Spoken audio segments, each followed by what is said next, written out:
રાધનપુર નગરપાલિકાની ચૂંટણીને લઈને ભાજપ ચૂંટણી કાર્યાલય ખાતે રાધનપુરના વેપારીઓ સાથે ભારતીય જનતા પાર્ટીની ચૂંટણી જીતવા માટે મિટિંગો યોજાઈ હતી। રાધનપુર નગરપાલિકાની 7 વોર્ડની અંદર ભારતીય જનતા પાર્ટીના 28 ઉમેદવારો વિજય બને। રાધનપુર ખાતે આવેલ ભારતીય જનતા પાર્ટી ચૂંટણી કાર્યાલય ખાતે વેપારીઓ સાથે ભારતીય જનતા પાર્ટીના આગેવાનોની મિટિંગો યોજાઈ હતી।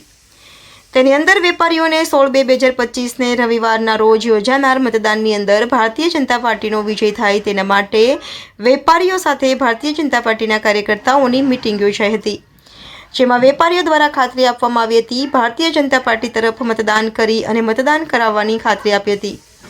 આ પ્રસંગે રાધનપુર એના ધારાસભ્ય લવિંગજી સોલંકી અને ડોક્ટર દેવજીભાઈ પટેલ, રાધનપુર રઘુવંશી લોહાણા સમાજના પ્રમુખ રઘુરામભાઈ રણછોડભાઈ ઠક્કર અને પારકર લોહાણા સમાજના અગ્રણી પ્રકાશભાઈ દક્ષિણી અને પ્રતાપનગર ઠક્કર અને વાગડ લોહાણા સમાજના અને રાધનપુર શહેર ભાજપ પ્રમુખ રાજુભાઈ ઠક્કર, પેટ્રોલ પંપ અને સિંધી લોહાણા સમાજના રાજુભાઈ વંજાની અને રાધનપુર નગરજનો વિનોદભાઈ ગોકલાણી, પ્રવીણભાઈ મહાલક્ષ્મી અને બાબુલાલ ચૌધરી અને અન્ય મહાનુભાવો, રામસેવા સમિતિ, સુરભી ગૌશાળા, ભારત વિકાસ પરિષદ જેવી અન્ય સંસ્થાના મહાનુભાવોને રાધનપુરના વેપારીઓ ઉપસ્થિત રહ્યા હતા।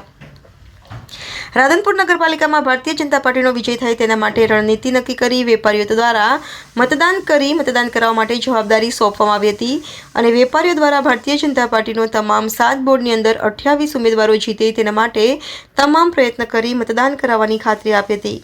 આ પ્રસંગે રાધનપુરના વેપારી તમામ એસોસિએશનના લોકો ઉપસ્થિત રહ્યા હતા।